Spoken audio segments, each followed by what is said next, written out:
Hello friends, teachers helper YouTube ചാനലിൻ്റെ പുതിയ വീഡിയോയിലേക്ക് ഏവർക്കും സ്വാഗതം.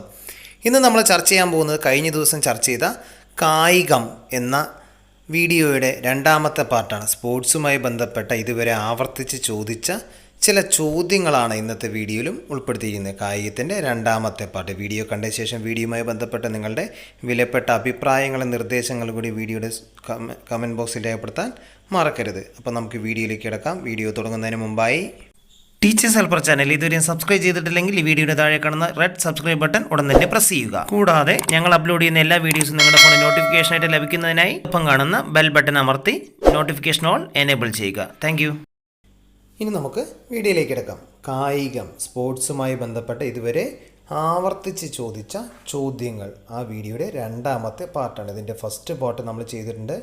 ആ വീഡിയോ ആവശ്യമുള്ള ടീച്ചേഴ്സ് ഹെൽപ്പർ ചാനലിൻ്റെ പ്ലേലിസ്റ്റ് പരിശോധിച്ചാൽ കാണാവുന്നതാണ്. ഓക്കെ, ആവശ്യമുള്ളവർക്ക് ഉപയോഗപ്പെടുത്താം. അപ്പോൾ നമുക്ക് വീഡിയോയിലേക്ക് കിടക്കാം. ആദ്യത്തെ ചോദ്യം എന്താണെന്ന് നോക്കാം. ആദ്യത്തെ ചോദ്യം ഇങ്ങനെയാണ്: ഇന്ത്യയിലെ ദേശീയ കായിക വിനോദം ഏതാണ്? ഇന്ത്യയുടെ ദേശീയ കായിക വിനോദം ഏതാണ്? ഓരോ രാജ്യത്തിൻ്റെയും കായിക വിനോദങ്ങളുടെ ഒരു വീഡിയോ നമ്മളതിന് മുമ്പ് ചെയ്തിട്ടുണ്ട് അല്ലേ? കണ്ടിട്ടുണ്ടാവും എല്ലാവരും. ഏതായിരുന്നു? ഹോക്കിയാണ് ഇന്ത്യയുടെ ദേശീയ കായിക വിനോദം. അതുപോലെ തന്നെ ഒരു ഹോക്കി മത്സരത്തിൻ്റെ ദൈർഘ്യം എത്രയാണ്? ഒരു ഹോക്കി മത്സരത്തിൻ്റെ ദൈർഘ്യം എത്രയാണ് ചോദിച്ചാൽ എന്താ പറയുക? 70 മിനിറ്റാണ്. 70 മിനിറ്റാണ് ഒരു ഹോക്കി മത്സരത്തിൻ്റെ ദൈർഘ്യം. അതുപോലെ തന്നെ ഇന്ത്യ ആദ്യമായി ലോകകപ്പ് ഹോക്കി ചാമ്പ്യന്മാരായ വർഷം ഏതാണ്? ഇന്ത്യ ആദ്യമായി ലോകകപ്പ് ചാമ്പ്യന്മാരായ വർഷം 1975. മനസ്സിലായല്ലോ. ഇനി അടുത്ത ചോദ്യം നോക്കൂ. 2016 ജൂനിയർ ഹോക്കി ലോകകപ്പ് ജേതാക്കൾ ആരാണ്? 2016 ജൂനിയർ ഹോക്കി ലോകകപ്പ് ജേതാക്കൾ ഇന്ത്യയാണ്. ഇന്ത്യയായിരുന്നു 2016 ജൂനിയർ ഹോക്കി ലോകകപ്പ് ജേതാക്കൾ. എന്നാൽ അതുപോലെ തന്നെ 2016 ഏഷ്യ കപ്പ് ചാമ്പ്യൻഷിപ്പിൻ്റെ ട്രോഫി നേടിയത് ആരാണെന്നറിയോ? അതും ഇന്ത്യയാണ്. ഇന്ത്യക്കാരാണ് 2016 ഏഷ്യ കപ്പ് ചാമ്പ്യൻഷിപ്പ് ട്രോഫി ജേതാക്കൾ. ആരായിരുന്നു? ഇന്ത്യ ആയിരുന്നു. അതുപോലെ 2016 വനിതാ ഏഷ്യ കപ്പ് ചാമ്പ്യൻഷിപ്പ് ട്രോഫി ജേതാക്കളും ഇന്ത്യയായിരുന്നു. ജൂനിയർ ഹോക്കി ജേതാക്കൾ ഇന്ത്യയായിരുന്നു. 2016 ഏഷ്യ കപ്പ് ചാമ്പ്യൻഷിപ്പ് ജേതാക്കൾ ഇന്ത്യയായിരുന്നു. 2016 വനിതാ ഏഷ്യ കപ്പ് ചാമ്പ്യൻഷിപ്പ് ജേതാക്കളും ഇന്ത്യയായിരുന്നു. ഓക്കെ, ഇനി അടുത്ത ചോദ്യം നോക്കൂ. ദി ഗോൾ എന്ന കൃതി രചിച്ചത് ആരാണ്? ദി ഗോൾ എന്ന കൃതി രചിച്ചത് ആരാണ്? ധ്യാൻചന്ദാണ് ദി ഗോൾ എന്ന കൃതി രചിച്ചത്. ആരായിരുന്നു? ധ്യാൻചന്ദായിരുന്നു. അതുപോലെ തന്നെ ആഗാഖാൻ കപ്പ് ഏത് കളിയുമായി ബന്ധപ്പെട്ടിരിക്കുന്നു? ഹോക്കി. ആഗാഖാൻ കപ്പ് ഹോക്കി എന്ന കളിയുമായിട്ടാണ് ബന്ധപ്പെട്ട് കിടക്കുന്നത്. മനസ്സിലായില്ല? ഇനി പൂന ഗെയിം എന്നറിയപ്പെടുന്ന കളി ഏതായിരുന്നറിയോ? പൂന ഗെയിം എന്നറിയപ്പെടുന്ന കളി ബാഡ്മിൻ്റനാണ് പൂന ഗെയിം എന്നറിയപ്പെടുന്നത്. ഇനി അതുപോലെ തന്നെ ഷട്ടിൽ കോർട്ടിലെ തൂവലുകളുടെ എണ്ണം എത്ര? ഷട്ടിൽ കോർട്ടിൽ എത്ര തൂവലുകൾ കണ്ടാണ് നിർമ്മിച്ചിരിക്കുന്നതെന്ന ചോദ്യം. എത്രയാണ്? 16 തൂവലുകളാണ് ഷട്ടിൽ കോർക്കിലുള്ളത്. അതുപോലെ തന്നെ ബാഡ്മിൻ്റൺ ലോക റാങ്കിങ്ങിൽ 1-ാം സ്ഥാനം നേടിയ ആദ്യ വനിത ആരാണ്? സൈന നെഹ്വാളാണ് ബാഡ്മിൻ്റൺ ലോക റാങ്കിങ്ങിൽ 1-ാം സ്ഥാനം നേടിയ ഇന്ത്യൻ വനിത. മനസ്സിലായല്ലോ. അടുത്ത ചോദ്യം നോക്കൂ. പ്ലേയിങ് ടു വിൻ എന്ന കൃതി ആരുടെ ആത്മകഥയാണ്? പ്ലേയിങ് ടു വിൻ എന്നത് ആരുടെ ആത്മകഥയാണ്? സൈന നെഹ്വാളിൻ്റെ ആത്മകഥയാണത് പ്ലേയിങ് ടു വിൻ എന്നത്. ബാഡ്മിൻ്റൺ ലോക റാങ്കിങ്ങിൽ 1-ാം സ്ഥാനം നേടിയ ആദ്യ ഇന്ത്യൻ വനിത ഏതാണ്? സൈന നെഹ്വാളാണ്. അവരുടെ ആത്മകഥ ഏതായിരുന്നു? Playing to win. സൈന നെഹ്വാളിൻ്റെ ആത്മകഥ പ്ലേയിങ് ടു വിൻ എന്നാണ്. ഓക്കെ, ഇനി നമുക്ക് അടുത്ത ചോദ്യം എന്താണെന്ന് നോക്കാം. ഇത്രയും സംശയമൊന്നുമില്ലല്ലോ. അടുത്തത് വനിതകൾക്കുള്ള ലോക ടീം ബാഡ്മിൻ്റൺ ചാമ്പ്യൻഷിപ്പ് ഏതാണ്? Uber cup. വനിതകൾക്കുള്ള ലോക ടീം ബാഡ്മിൻ്റൺ ചാമ്പ്യൻഷിപ്പ് ഏതായിരുന്നു? യൂബർ കപ്പാണ്. അതുപോലെ തന്നെ നെഹ്റു ട്രോഫി വള്ളംകളി ആരംഭിച്ച വർഷം ഏതാണെന്നറിയോ? നെഹ്റു ട്രോഫി ജലമേള 1952 ആണ്. 1952 നെഹ്റു ട്രോഫി വള്ളംകളി അഥവാ നെഹ്റു ട്രോഫി ജലമേള ആരംഭിച്ചത് 1952. ഇനി അതുപോലെ തന്നെ ഏറ്റവും കൂടുതൽ തവണ നെഹ്റു ട്രോഫി നേടിയ വള്ളം ഏതാണെന്നറിയോ? കാരിച്ചാൽ. കാരിച്ചാൽ വള്ളമാണ് ഏറ്റവും കൂടുതൽ തവണ നെഹ്റു ട്രോഫി നേടിയ വള്ളം. ഏതാണ്? കാരിച്ചാൽ. കാരിച്ചാൽ. ഓക്കെ, ഇനി നോക്കൂ, കാലാഹിരൻ. കാലാഹിരൻ എന്നറിയപ്പെടുന്ന മലയാളി ഫുട്ബോൾ താരം ഏതാണ്? കാലാഹിരൻ എന്നറിയപ്പെടുന്ന മലയാളി ഫുട്ബോൾ താരം ആരാണ്? എം എം വിജയനാണ് കാലാഹിരൻ എന്നറിയപ്പെടുന്ന മലയാളി ഫുട്ബോൾ താരം. ഇനി കേരളത്തിലെ ആദ്യ ക്രിക്കറ്റ് ക്ലബ് നിലവിൽ വന്ന സ്ഥലം എവിടെയാണെന്നറിയോ? തലശ്ശേരിയിലാണ്. തലശ്ശേരിയിലാണ് കേരളത്തിലെ ആദ്യ ക്രിക്കറ്റ് ക്ലബ്ബ് നിലവിൽ വന്ന സ്ഥലം. എവിടെയാണത്? തലശ്ശേരിയിലാണ്. ഇനിയുള്ള ചോദ്യം, സ്പോർട്സ് ബിൽ പാസ്സാക്കിയ ഇന്ത്യയിലെ ആദ്യ സംസ്ഥാനം ഏതാണ്? സ്പോർട്സ് ബിൽ പാസ്സാക്കിയ ഇന്ത്യയിലെ ആദ്യത്തെ സംസ്ഥാനം കേരളമാണ്. സ്പോർട്സ് ബിൽ പാസ്സാക്കിയ ഇന്ത്യയിലെ തന്നെ ആദ്യത്തെ സംസ്ഥാനം.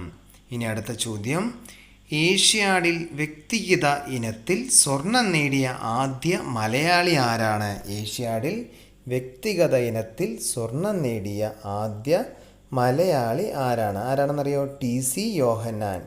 യോഹന്നാനാണ് ഏഷ്യാഡിൽ വ്യക്തിഗത ഇനത്തിൽ സ്വർണം നേടിയ ആദ്യ മലയാളി. ആരാണ്? ടി.സി.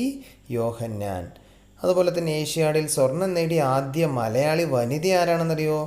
എം.ഡി. വത്സമ്മയാണ് ഏഷ്യാഡിൽ സ്വർണം നേടിയ ആദ്യത്തെ മലയാളി വനിത. മലയാളി ആരാണെന്ന് ചോദിച്ചാൽ ടി.സി. യോഹന്നാനാണ്. ആദ്യ മലയാളി വനിത ഏതാണെന്ന് ചോദിച്ചാൽ ആരാണ് പറയുക? എം.ഡി. വത്സമ്മ ഏഷ്യാഡിൽ.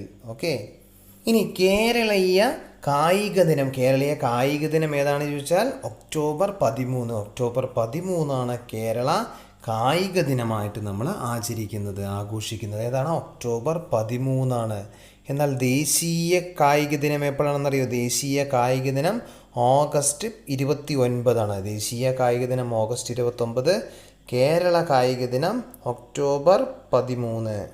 ഓഗസ്റ്റ് 29 ദേശീയ കായിക ദിനവും ഒക്ടോബർ 13 കേരള കായിക ദിനമായിട്ടാണ് ആചരിക്കുന്നത്. മനസ്സിലായല്ലോ?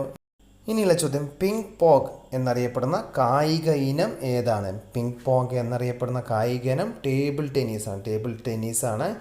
പിങ് പോങ് എന്നറിയപ്പെടുന്ന കായിക ഇനം. ആ ടേബിൾ ടെന്നീസിൻ്റെ ടേബിൾ തട്ടി തെറിക്കുന്ന ആ ഒരു സൗണ്ട് നോക്കും, പിങ് പോങ്. അങ്ങനെയാണ് ഓർത്ത് വെച്ചാൽ. പിങ് പോങ് എന്നറിയപ്പെടുന്ന കായിക ഇനം ഏതാണ്? ടേബിൾ ടെന്നീസാണ്.